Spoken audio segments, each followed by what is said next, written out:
Good morning. Chapter 11. The Process of Grieving. A trauma is a loss, whether a real loss or a threatened one. We experience a loss when we are deprived of or have to go without something that we have had and valued, something that we needed, wanted, or expected. Minor losses or traumas are so common and subtle that we often do not recognize them as being a loss. Yet all of our losses produce pain or unhappiness. We call this train of feelings grief. We can also call it the grieving process. When we allow ourselves to feel these painful feelings, and when we share the grief with safe and supportive others, we are able to complete our grief work and thus be free of it. To complete our grief work takes time. The bigger the loss, the longer the time generally required. For a minor loss, we may complete most of the grieving in a few hours, days, or weeks. For a moderate loss, this work may require months to a year or longer. And for a major loss, the time required for the healthy completion of grieving is usually from 2 to 4 years. Dangers of unresolved grief. Unresolved grief festers like a deep wound covered by scar tissue, a pocket of vulnerability ever ready to break out anew. When we experience a loss or trauma, it stirs up energy within us that needs to be discharged. When we do not discharge this energy, the stress builds up to a state of chronic distress. Chrisberg calls it chronic shock. With no release, this chronic distress is stored within us as a discomfort or tension that may at first be difficult for us to recognize. We may feel it or experience it through a wide range of manifestations, such as chronic anxiety, tension, fear, or nervousness, anger or resentment, sadness, emptiness, unfulfillment, confusion, guilt, shame, or, as in common among many who grew up in a troubled family, a feeling of numbness or no feeling at all. These feelings may come and go in the same person. There may also be difficulty sleeping, aches, pains, and other somatic complaints. A full-blown mental, emotional, or physical illness may result. In short, we pay a price when we do not grieve in a complete and healthy way. If we suffered losses in our childhood for which we were not allowed to grieve, we may grow up carrying several of the above conditions into and throughout our adulthood. We may also develop a tendency toward self-destructive or other destructive behaviors. These destructive behaviors may cause us and others unhappiness, get us into trouble, and can cause us crisis after crisis. Good morning, train.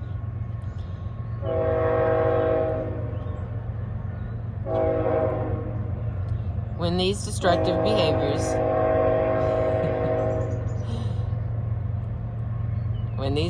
behaviors are repeated, they may be called a repetition compulsion.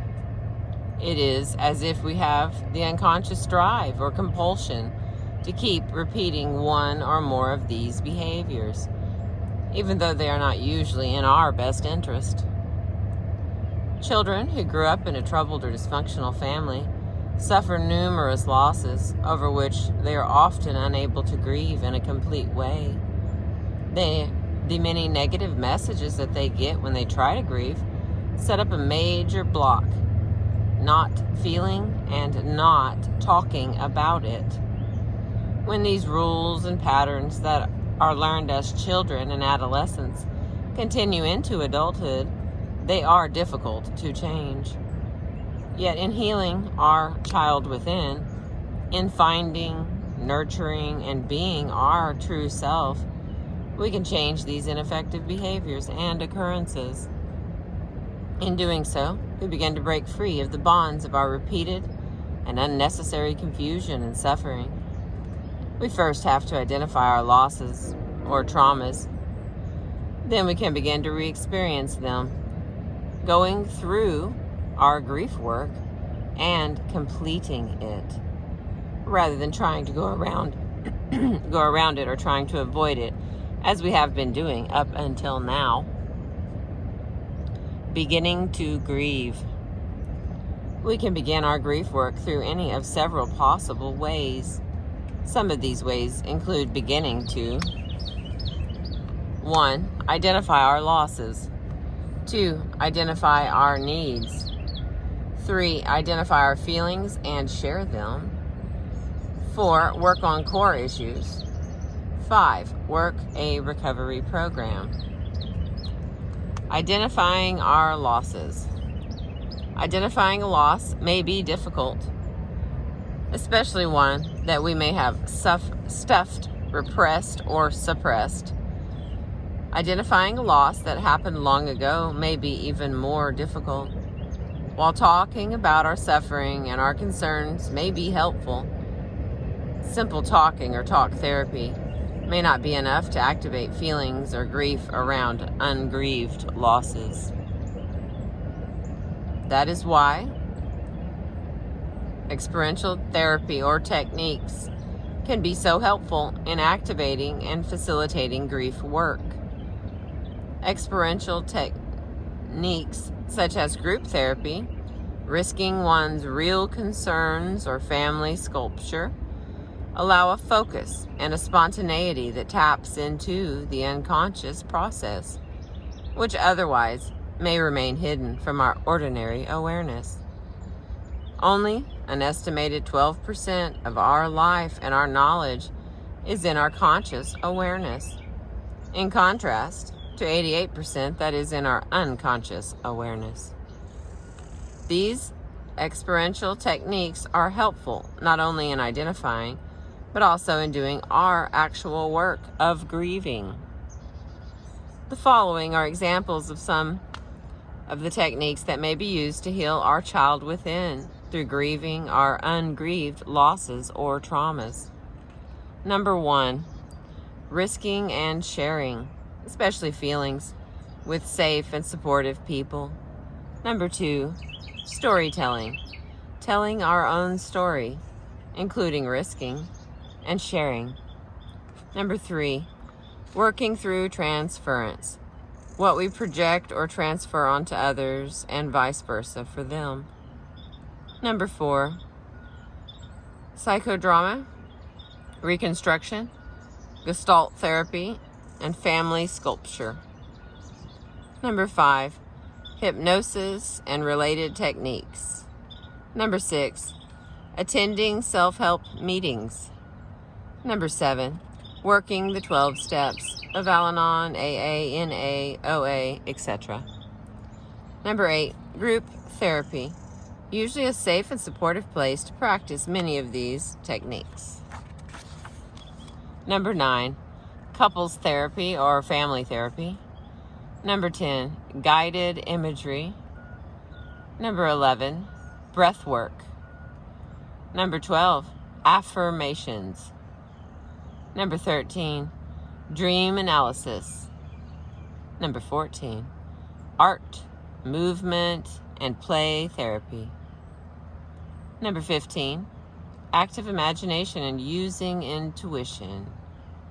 Number 16, meditation and prayer. Number 17, therapeutic body work. Number 18, keeping a journal or diary.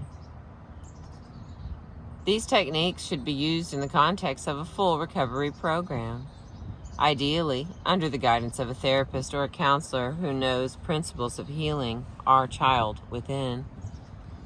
To help further in identifying our losses, especially our ungrieved ones, I have compiled some examples of losses.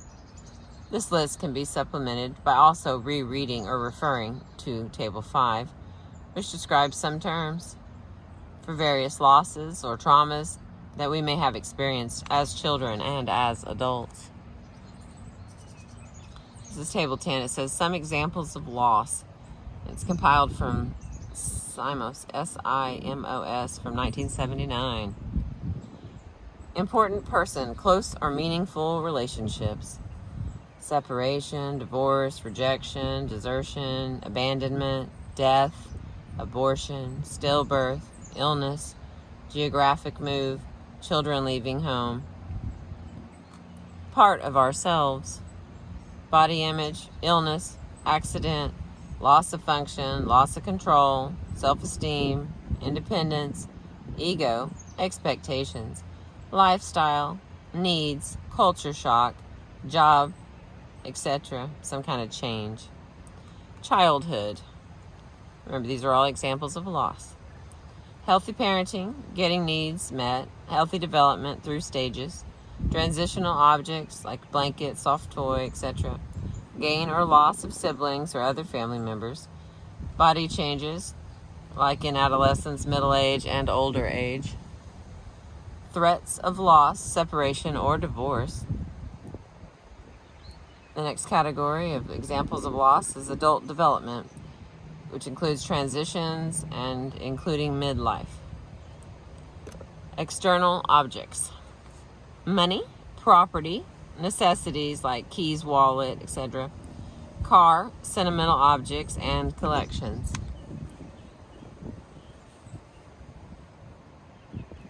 Really dark cloud moving in here in my little spot. A loss may be sudden, gradual, or prolonged. It can be partial, complete, or uncertain, or unending. It can also singly or be multiple, and it can occur singly or be multiple and cumulative. Always personal, it may also be symbolic. Since loss is such a universal experience, because we encounter it daily, we easily and often overlook it. Yet always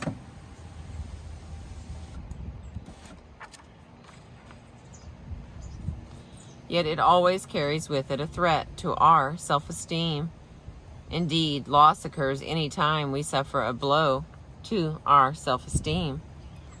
While loss often occurs separately and discreetly, its resulting grief brings up prior ungrieved losses that have been stored in our unconscious. An ungrieved loss remains forever alive in our unconscious, which has no sense of time. Thus, past losses or even a reminder of the loss, just as current losses or the memory of past losses, evokes fear of further loss in the future. In summary,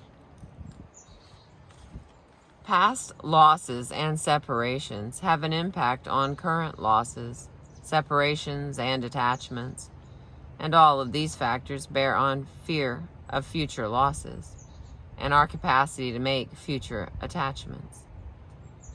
Identifying an ungrieved loss is a beginning of getting free of its often painful hold on us. Because loss can be such an overwhelming event in recovery from alcoholism and co-alcoholism or codependence, I have considered 10 losses to be grieved in these conditions as further examples for people who may have been affected to continue to identify some of their ungrieved losses.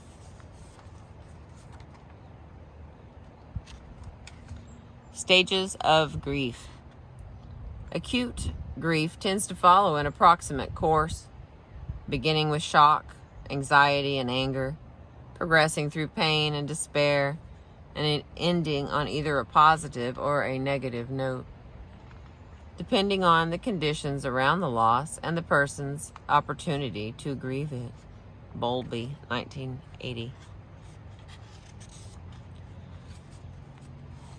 These stages or phases may be further described by breaking them down into more detailed components. Stage 1, shock, alarm, and denial. Stage 2, acute grief, consisting of continuing, intermittent, and lessening denial, physical and psychological pain and distress, contradictory pulls, emotions and impulses, searching behavior composed of preoccupation with thoughts of the loss, a compulsion to speak of the loss, a compulsion to retrieve that which was lost, a sense of waiting for something to happen, aimless wandering and restlessness, a feeling of being lost, of not knowing what to do, inability to initiate any activity, a feeling that time is suspended, a feeling of disorganization, and a feeling that life can never be worthwhile again, confusion and feelings that things are not real, fear that all the above indicate mental illness, crying, anger, guilt, and shame, identifying which traits, values, symptoms, tastes, or characters of the lost person, regression or return to behaviors and feelings of an earlier age or connected with a previous loss or reactions thereto, helplessness and depression, hope or hopelessness, relief, decrease in pain and increasing capacity to cope over time, a compulsion to find meaning in the loss, beginning thoughts of a new life without the lost object. Stage 3. Integration of the loss and grief. If the outcome is favorable, acceptance of the reality of the loss and return to physical and psychological well-being, diminished frequency and intensity of crying, restored self-esteem, focus on the present and the future, ability to enjoy life again, pleasure at awareness of growth from the experience, reorganization of a new identity with restitution for the loss and loss remembered with poignancy and caring instead of pain. If the outcome is unfavorable, acceptance of the reality of the loss with lingering sense of depression, physical aches and pains, diminished sense of self-esteem, reorganization of a new identity with constriction of personality and involvement and vulnerability to other separations and losses. Breaking these stages down into components is helpful to our conceptualizing and understanding the grief process. However, these components are not discrete or sequential. They do not follow each other in any prescribed order. Rather, they tend to overlap and to move around the various areas and manifestations listed above. Dana was a 28-year-old woman who grew up in an abusive and actively alcoholic family. In her late teens, she became alcoholic, and 4 years ago, at age 24, she stopped drinking and began treatment for her alcoholism. She had been in our therapy group for adult children of alcoholics and other troubled families for about 2 years, making noticeable progress.